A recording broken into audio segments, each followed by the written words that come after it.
Hello, Øystein. How are you, sir?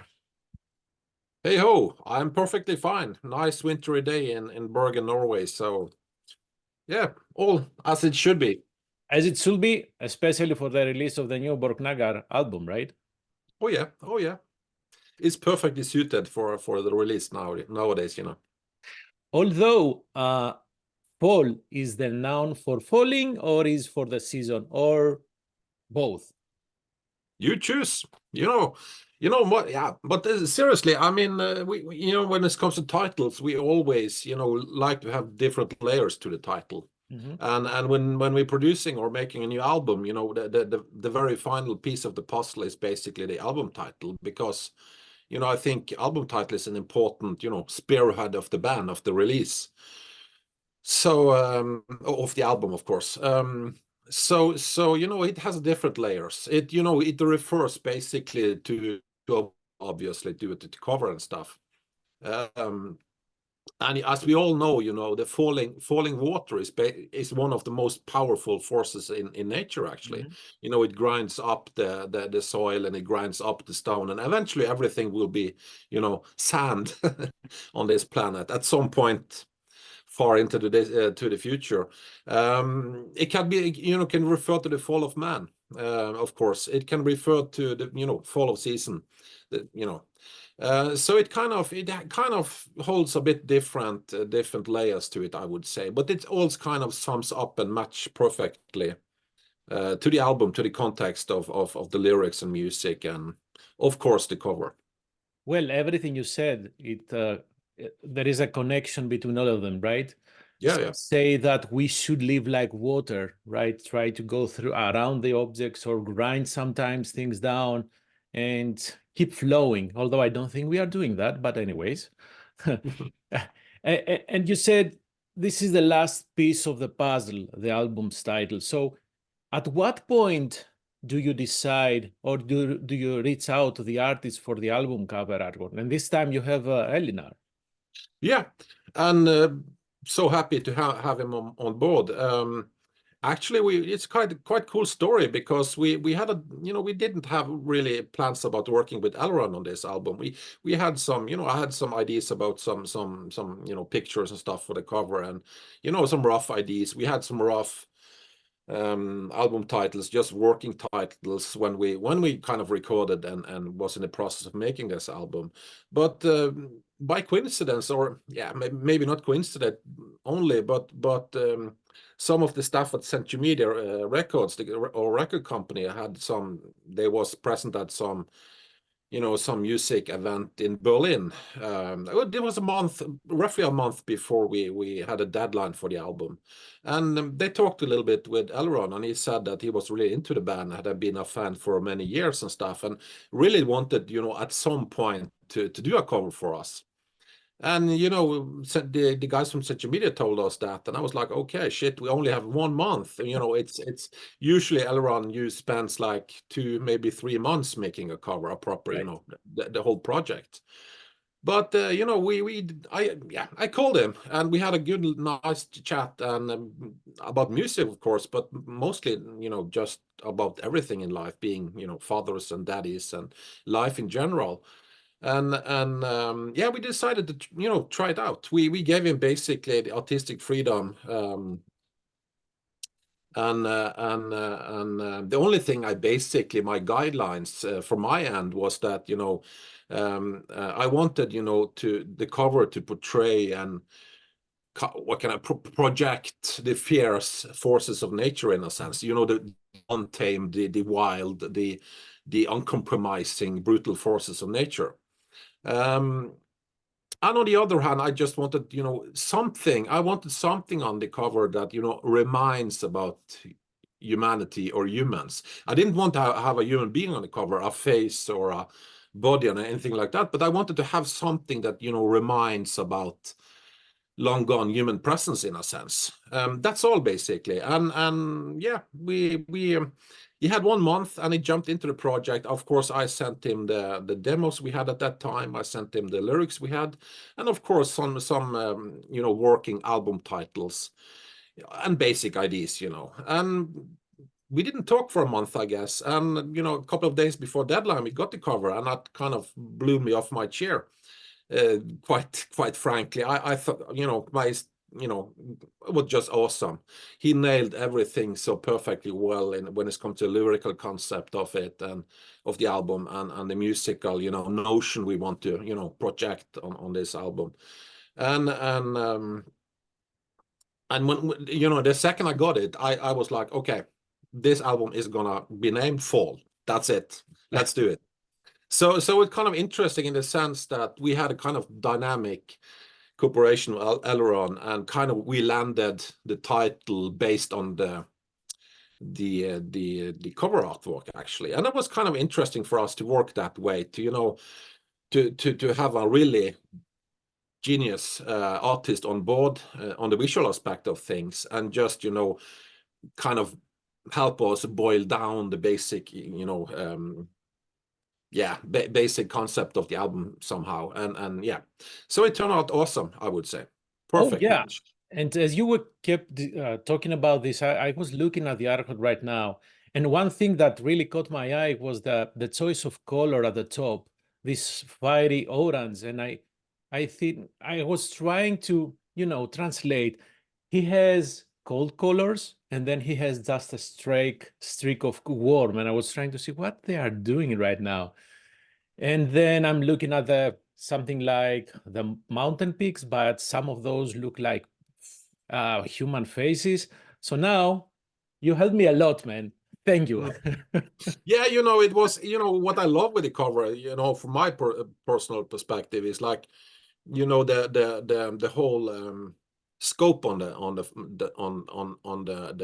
cover, because you have this mighty, you kind of feel, you know, looking upwards and having this mighty fall coming down on you and stuff like that. And, you know, that was some of the notion you know, I wanted to somehow project with this album. This, let's say, if you go to a mountaintop in my area, you get up there, you get this extremely nice kind of, of course, it's a hard, you know, hard, you know, 4.5 hour walking up to the closest mountain here. So it's a hard walk, you know, you get tired and stuff. So when you get up, you get really relieved, and you get this really kind of great feeling about, you know, the you know, the vast view of the horizon, and you can see, you know, all around, and you feel powerful in a sense. But also, when doing that, you also feel, at least I do, at least, you know, somehow very, very small in this world, you know. Yes. And this kind of notion of this contrasting thing about, you know, feeling power of nature at one hand, but on the other hand, you feel really, really small and tiny. And, you know, if the weather shifts on these mountaintops, it happens quite some times a year, and sometimes, unfortunately, people die because it's brutal. You know, from in a couple of minutes, it changes everything from sunny, it's calm, everything is nice, perfect view and everything, and in 5 minutes you have mist, fog, and, you know, winds. You cannot even stand up, you know. So it's dangerous. And, you know, this kind of notion of the beauty, but also the very kind of brutal side of nature is yeah, intriguing to me. It's life, right? You Yeah, struggle exactly. to go at the top of the Exactly. mountain. Yeah. Exactly, it mirrors life. And you know, it's also always something I've tried to, you know, in my music, the way I approach music is to, you know, music is a very human artifact, in my opinion, and therefore kind of, um, at least to me, the classic good music that lingers forever, that is music that somehow mirrors life, in a sense, you know, all the ups and downs, all the, you know, sorrows, all the pleasures, all, you know, all these facets of life. That is something I want to bring into the music. And of course, to me, nature is a, you know, very important part of life, you know. Yes. Because I've always lived, you know, on the countryside, close to nature, and things like that. So for me, is a very, very important part of, you know, my whole being, so to speak. The way you describe the music, and I totally get it, is I think it connects for me the dots, how complex and how many layers there are in Borknagar's music. I Yeah. mean, it's different listening to the album from your stereo, right, with your headphone, with your big speakers. But when you put on headphones, oh man, you can really pick up all the things that you have put together. I mean, I'm sure there is no recipe for that, but how do you start creating a song from the ground all the way up? Yeah, good one. You know, I've been doing this for my whole life, so I don't, you know, when people ask me things like this, I'm like, I have wait, no idea. I have to think about it, you know, because I just do it, kind of thing. I guess it's you know, my best answer is, you know, it's a lot of hard work, of course. You have to work, you have to, you know, and secondary, it's for me, music is about building, you know, it's creating. It's you have to start with one stone and add another stone, and then you have to, you know, to you know, at some point you start working on the second floor and then on the third floor and stuff like that. It's kind of like building a house, in my opinion, and or even making food, for that sake. You start out with something, you know, some foundation, some kind of, you know, the beef or the riff or anything like that, and it kind of evolves from there, basically. And I guess I have my routine, and as a band we have our routines, at, you know, not necessarily routines, but our way of dealing with all this, and you know, it's a part of the creative process, and it's kind of building brick on brick, I would say, rather than, you know, starting out with a big picture and let's just fill in the colors. It's more like we start out with quite simple ideas, quite simple riffs sometimes. Sometimes I can, you know, at least when it comes to the songs I've written, I can start out with extremely simple a melody or a riff or anything like that, and then build around it, elaborate, and you know, yeah, and so on and so forth. It's a process. Although you make you resemble the process like building a house or making a specific type of food. However, in those cases, you have a final goal, right? You have, I will build a house with 3 floors. Whereas in the music, can you do that? Can you say that I want to build this, so let's start building that? You cannot do that, right? Oh, you got me. Yeah, it's kind of, yeah, in one way, you know, I've always, that again, I'm talking very personally, you know, because I've always had this very visual interpretation of music. Even when, as a music fan, I've always been, you know, loving music. Of course, I've been listening to music since as long as I can remember. My father was, you know, collector of music back in the day, and I grew up on, you know, Pink Floyd and, you know, Deep Purple and all that stuff. So it's for me, it's I lost the thread a little bit. Sorry. We're talking about like you cannot have the picture of the final song like you do when you're building No. a house. Exactly. No, you can't really. But I've always had, as I said, very visual relationship to music, in a sense that I see, I have colors, I see shapes, Okay. contours, you know, things like that. I somehow I get some musical mental, I would say, mapping of music. When I listen to a song, let's say Dark Side of the Moon for Pink Floyd, I have some, you know, for me that song has a shape. For me, that song has a color. A lot of colors, of course. So it's not, it doesn't work like that. Yeah, what color is Dark Side of the Moon? I can't say that that's a blue song, because it's much more Right. complicated, and it depends a little bit on when I listen to the song and stuff like that. But I've always had this very visual relationship with music, in a sense, and that's, I also have that when I'm you know, on the other side of the table doing music, writing music. I have some ideas, you know, what kind of song I want to make. That said, I don't, you know, I never, you know, we start at some point and we end another point, and I think that is some of the excitement of doing music. Yes, I have my idea, I have a kind of type of song I want to do. This song should have this and this contour, and should have this and this colors and shapes and blah blah blah. But then I never really know how the song actually will end up when it's done. You know, it's that is also some of the adventure of doing music, in my opinion, because for me music is a musical adventure, and you know, I want to, you know, I don't want to lock my mind or limit anything in the process of it, you know. Things change. In the same thing in, you know, life, same thing with life in general. And same thing if you go for a hike, you start at some point and you end up another place.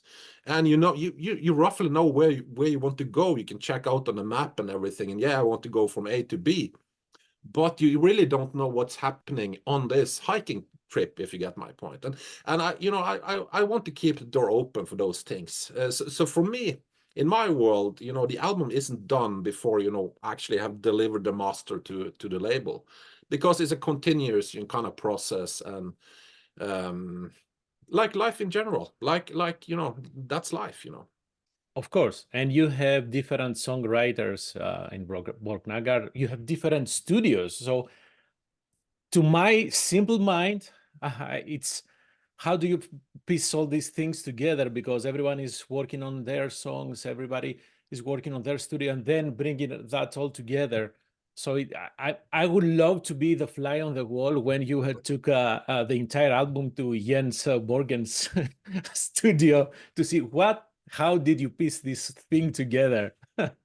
Well, you know, I've spent, I mean, I've always been interested in studio, you know, engineering and sound and all that stuff. But the last 10 years, I've spent quite a lot of money and time on building my own studio. Correct. Actually build it with my own hands from the ground up, everything here. But that's another story.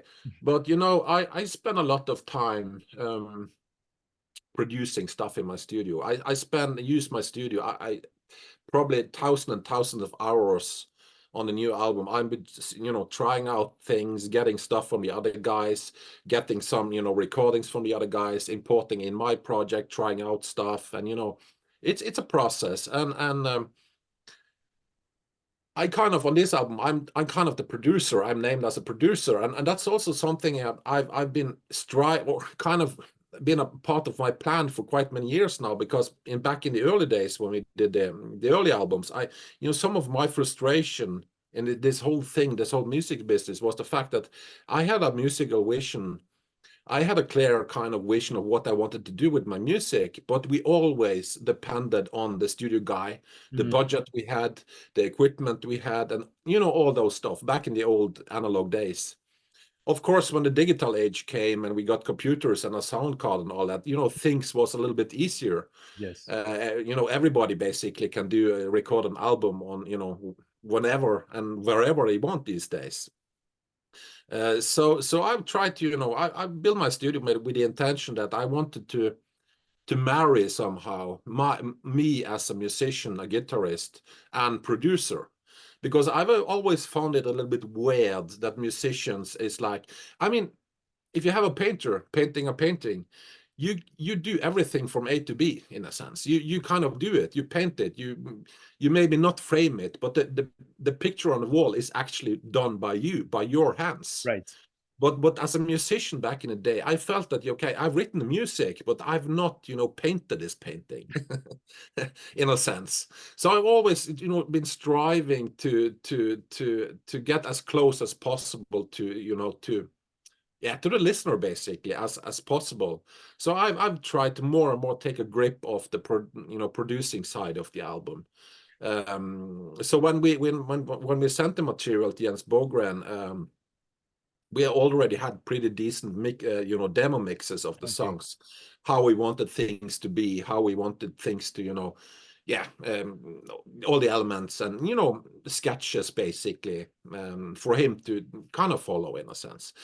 That being said, I mean, he did a marvelous job with the mixing. I mean, it's insane. It's magic what he is able to do with sounds.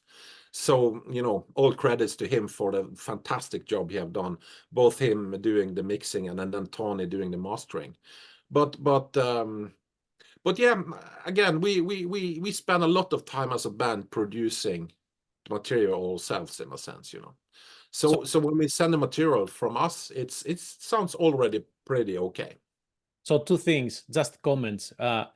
When someone is producing their own music, there are two things that, in my mind at least, you have to have a lot of confidence, because sometimes bands say, well, we chose that producer because basically he knows what people like. and this is why we end up albums sounding the same, but that's a different discussion. And the other thing, and especially in your case that you have a studio, basically, I imagine in your house, how do you say, okay, the song is done, I need to stop working, I need to finish this up? Well, as I said, it's not really done before we deliver the master tape, though. True, But yeah, of course. Now, you know, for me, that it doesn't, to me, it doesn't work like that really. It's more like a process, and at some point, I just feel that there is nothing more to add. It's done. It's full. You know, the glass is full. And I don't sit down really. I'm not too conscious about it, but it's more like I'm working a lot on one song. And then I work a little bit less maybe. And at some point I just stop working with it because, hey, it sounds cool. That's it. Let's go kind of thing. So it feels kind of natural in that sense. Yeah. You mentioned technology. So there are some string arrangements, some violins in songs like Northward or the White Lingers. Are these sampled or did you use actual instruments? Yeah.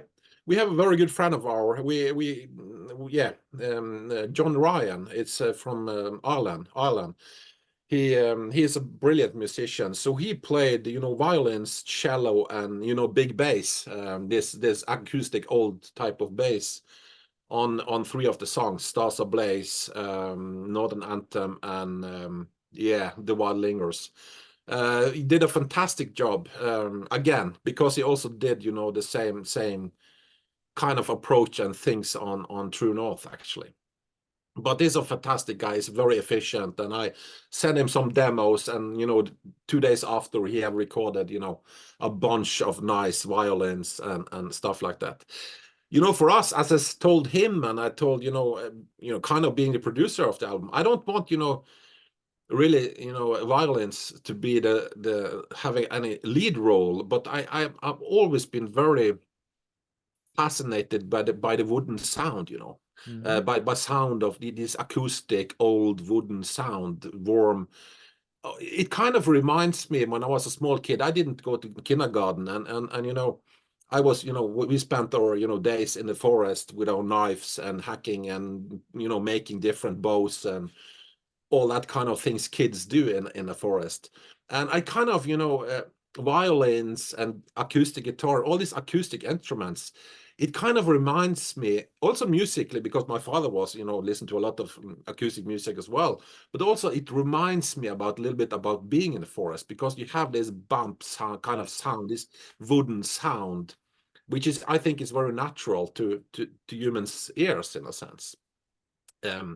So yeah, I you know, first and foremost, we wanted to add real strings to get the real kind of this wooden organic feeling in a sense. So it's not that kind of present in the mix maybe, but it's there a lot, and it makes kind of a flavor to the sound, in my opinion. What you said about the wooden instruments goes back, I think, to the connection with nature. So that's another thing that you can connect the dots in Borknagar's music. Although the White Lingers is a very interesting piece. So listening to that song, I understand how Borknagar do not have boundaries, right? You don't want to, as you said in the beginning, you don't want to confine the music in one box. No, absolutely. I've spent my whole career trying to avoid any kind of musical tags, you know.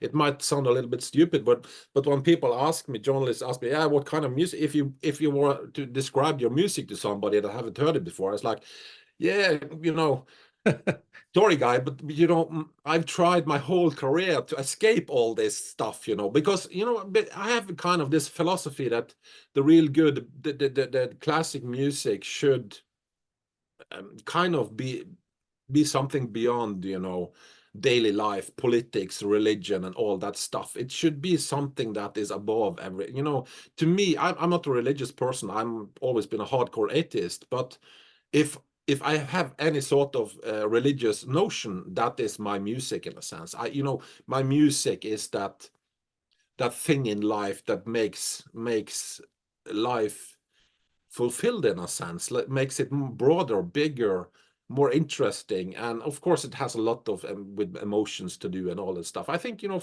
music is extremely more powerful in that sense, I would say. Oh, yes, and it's a form of language. It's It something is. that everybody understands. It is, and fundamentally, it's some kind of dialogue as well, and that's something that, you know, been touring quite a lot lately. And US, we have been touring in South America and Europe and festivals all over the place. And you know, it's such a bliss and such a sad, you know, I don't know, humbling also, you know, to meet people that, you know, that you kind of you get this kind of the music for them, the music you do or I do means a lot for them in their lives and stuff like that. You know, those kind of, you know, feedback is, to me, after all these years, means so much more than, you know, a nice review or something like that. You know, you know, this because fundamentally music is a dialogue between people. Of course. You know, sometimes a couple of guys on the stage and a bunch of audience, but at all the times just, you know, street, you know, talking about music. So it's yeah, it's a very kind of powerful and unifying force, I would say, the whole music thing. And I think that we need music more now than ever. You know, we have issues in this world with, you know, climate crisis and wars going on all over the place and whatnot, you know. So we need something that, you know, unify everybody and talk across borders and stuff like that. I would love to believe that idea, and especially the lyrics, how the lyrics are talking about in Nordic anthems, right? Mm. But there are two things I would like to comment on. First, I don't think we can be united. We are so fragmented these days. I don't get it. We have the internet. We can communicate more efficiently, but we don't. We are on the other side of things. And the other thing, do we really listen to music, or we just pick a couple of songs and then we are done? Yeah, that's you know, here is a lot to discuss, to be honest. You know, Yeah.